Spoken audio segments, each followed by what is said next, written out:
Assalamualaikum warahmatullahi wabarakatuh. Kami dari kelompok 3 mata kuliah Laboratorium Lingkungan kelas TL17D2 akan mempresentasikan review jurnal yang berjudul Pemantauan Kualitas Udara Ambien Akibat Sumber Emisi Bergerak.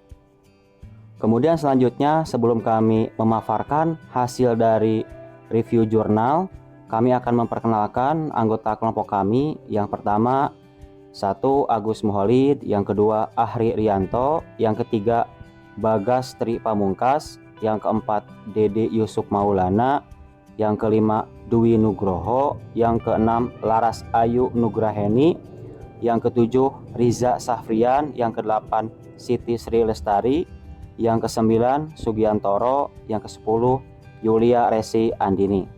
Kemudian konten atau poin penting yang akan kami bahas dalam presentasi kali ini. Yang pertama ada introduction atau pendahuluan dari jurnal yang akan kami bahas. Yang kedua ada metode penelitian yang digunakan dalam pembahasan. Kemudian yang ketiga result and discussion atau hasil pembahasan dari penelitian pada jurnal, dan conclusion atau kesimpulan yang dapat diambil dari penelitian yang dilakukan. Selanjutnya, apakah kalian tahu bahwa kendaraan bermotor merupakan sumber dari pencemaran udara yang menghasilkan emisi karbon atau CO, dan sekitar 40 sampai dengan 50% juga menghasilkan emisi hidrokarbon atau HC serta nitrogen oksida atau NOx, dikutip dari Nevers dalam Damara 2017. Kemudian selanjutnya, apakah emisi karbon atau CO berbahaya? Jawabannya ya. Emisi karbon dapat menyebabkan penurunan dari daya tampung darah untuk oksigen. Emisi karbon dalam konsentrasi tinggi dapat menyebabkan gangguan kesehatan, bahkan juga dapat menyebabkan kematian, menurut Ginting dalam Damara 2017. Berikut ini pengukuran kualitas udara perkotaan mengambil sampel dari kota-kota besar di Indonesia, antara lain Kota Ambon, Semarang, Tegal, Yogyakarta, dan Tangerang. Masing-masing dari setiap kota memiliki metode tersendiri dalam mengendalikan pencemaran udara. Kemudian yang pertama adalah pengambilan sampel pencemaran udara ambien di Kota Ambon. Berikut pembahasannya. Metode penelitian yang digunakan dalam pengambilan sampel ini ada 3 metode. Yang pertama, metode Gris-Salmans digunakan untuk pengambilan sampel nitrogen dioksida atau NO2. Kemudian metode pararosanilin digunakan untuk pengambilan sampel sulfur dioksida atau SO2. Kemudian direct reading atau pembacaan langsung digunakan untuk mengukur kadar gas karbon atau CO, suhu, tekanan, kelembaban, dan kebisingan. Metode Gris-Salman adalah metode di mana gas nitrogen dioksida atau NO2 dijerap dalam larutan Gris-Salman sehingga membentuk suatu senyawa azodai berwarna merah muda. Untuk metode pararosanilin, gas sulfur dioksida atau SO2 dijerap tetrakloromerkurat yang membentuk senyawa kompleks di klorosulfonatomerukurat. Dan berikut ini hasil pembahasan dari pengambilan sampel pencemaran udara di Kota Ambon berdasarkan diagram batang.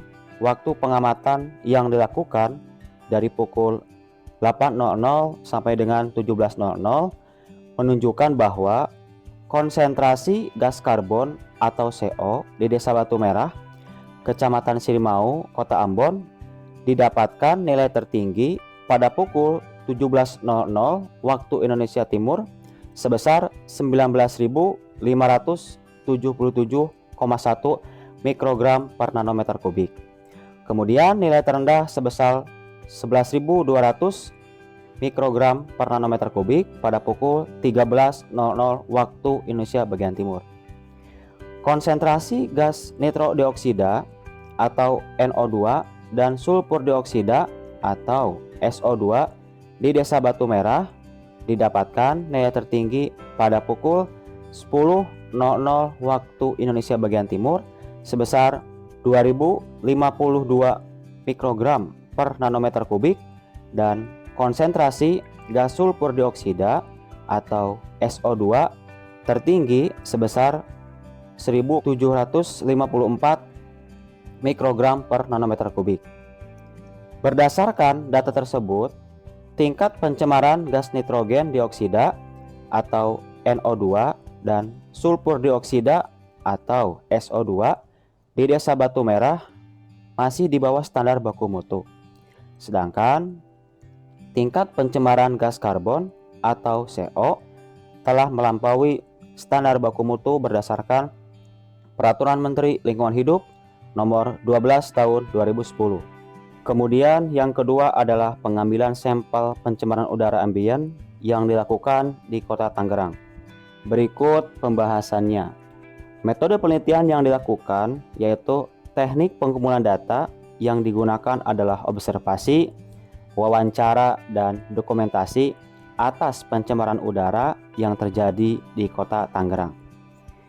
Analisis data dilakukan dengan cara membuat proyeksi beban pencemar untuk memperkirakan beban pencemar yang masuk ke udara pada 10 tahun mendatang berdasarkan BAU atau Business as Usual, tanpa adanya rekayasa pengendalian pencemaran udara.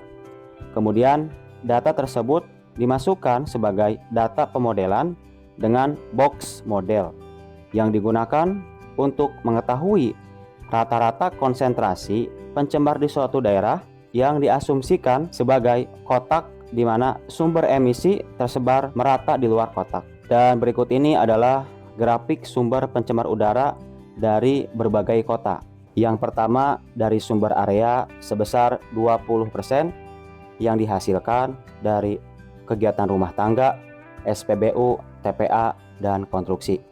Kemudian yang kedua dari sumber titik sebesar 27% dihasilkan dari kegiatan industri, krematorium, rumah sakit, hotel, dan lain-lain. Kemudian yang ketiga dari sumber bergerak sebesar 53% dari kegiatan kendaraan dan bandara. Kemudian yang ketiga adalah pengambilan sampel pencemaran udara ambien di Kota Yogyakarta. Berikut pembahasannya. Metode penelitian yang digunakan yaitu metode observasi dan wawancara. Kemudian data yang didapatkan diolah menggunakan metode tier 1 dan tier 2. Tier 1 adalah perhitungan emisi berdasarkan konsumsi bahan bakar. Kemudian tier 2 adalah faktor emisi berbasis kilometer jalan kendaraan. Selanjutnya, berdasarkan hasil penelitian, VKT total paling besar adalah pada kendaraan jenis sepeda motor. Pada semua parameter pencemar, baik pencemar udara konvensional maupun pencemar gas rumah kaca, beban emisi dengan metode tier 2 atau VKT lebih tinggi dibandingkan beban emisi metode tier 1 atau konsumsi BBM. Hal ini dikarenakan perhitungan emisi dengan VKT didasari oleh pertimbangan jarak tempuh kendaraan tanpa pertimbangan lokasi pemenuhan kebutuhan bahan bakar yang kemungkinan diperoleh di luar wilayah studi. Dikutip dari Sombing tahun 2008. Pada metode tier 2, data aktivitas yang digunakan dalam perhitungan lebih detail dibanding metode tier 1. Faktor emisi tier 2 juga telah memperhitungkan kondisi bahan bakar di negara Indonesia. Maka tingkat ketidakpastian atau uncertainty pada tier 2 lebih baik dibandingkan dengan tingkat ketidakpastian pada tier 1 menurut KLH tahun 2012. Kemudian yang keempat adalah pengambilan sampel pencemaran udara ambien di Kota Semarang. Berikut adalah pembahasannya. Metodologi yang dilakukan adalah dengan melakukan pengukuran langsung yang kemudian dianalisis menggunakan software Clean4 dan Server 8, di mana Clean4 adalah program untuk memodelkan dispersi emisi udara dari sumber garis yang dikembangkan oleh California Department of Transportation atau dapat disingkat dengan Caltrans. Kemudian, Sharper Egg adalah program grafis berbasis grid. Program ini menyisipkan data ruang X, Y, Z menjadi data ruang grid. Grid kemudian digunakan untuk menghasilkan berbagai jenis peta, yaitu peta kontur, vektor, gambar rangka, foto, gambar timbul terbayang, dan peta permukaan. Dan berikut ini adalah tabel angka pencemaran udara di Kota Semarang. Berdasarkan tabel angka pencemaran udara di Kota Semarang menunjukkan nilai berat molekul gas masih berada di bawah nilai baku mutu.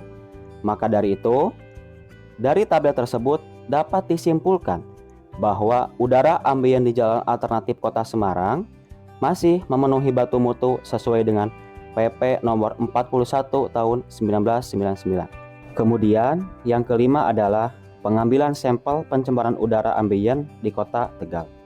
Berikut adalah pembahasannya. Metodologi pengumpulan data dilakukan dengan menggunakan data primer berupa kegiatan pengambilan contoh 1 titik sampling kualitas udara ambien selama 24 jam dan pada 5 titik menggunakan metode passive sampler, di mana passive sampler adalah peralatan sampling yang digunakan untuk mengambil sampling dari udara ambien. Kutipan dari 8/2015. Dan berikut ini adalah gambar 2 buah grafik kualitas udara ambien di Kota Tegal. Pada gambar kedua tertera grafik hasil pemeriksaan kualitas udara ambien dengan parameter sulfur dioksida atau SO2.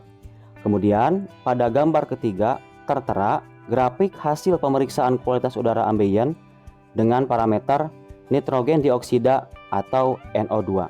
Dan selanjutnya adalah gambar lokasi pengambilan uji udara ambien.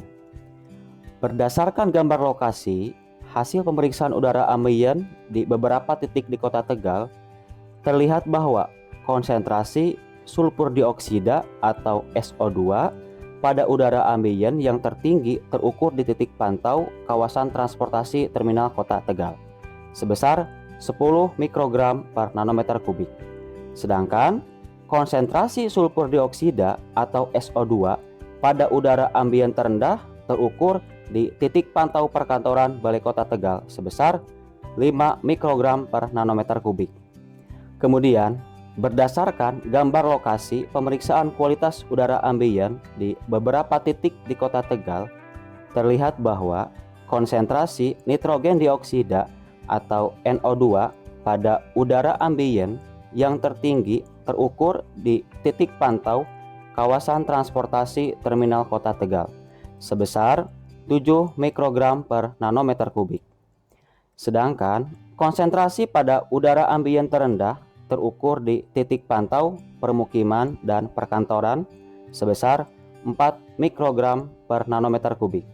Dan yang terakhir adalah kesimpulan. Secara umum, dari 5 kota yang menjadi sampel pengukuran pencemar udara masih dalam batas baku mutu yang ditetapkan pemerintah. Masing-masing kota memiliki metode yang berbeda dalam pengukuran pencemaran udara. Secara keseluruhan, sumber pencemar tertinggi di 5 kota yang menjadi sampel pengukuran berada dari gas emisi kendaraan bermotor, tingkat mobilitas masyarakat yang tinggi, dan juga perbedaan iklim di kota tersebut. Demikian presentasi yang dapat kelompok kami sampaikan. Mohon maaf atas segala kekurangannya. Wassalamualaikum warahmatullahi wabarakatuh.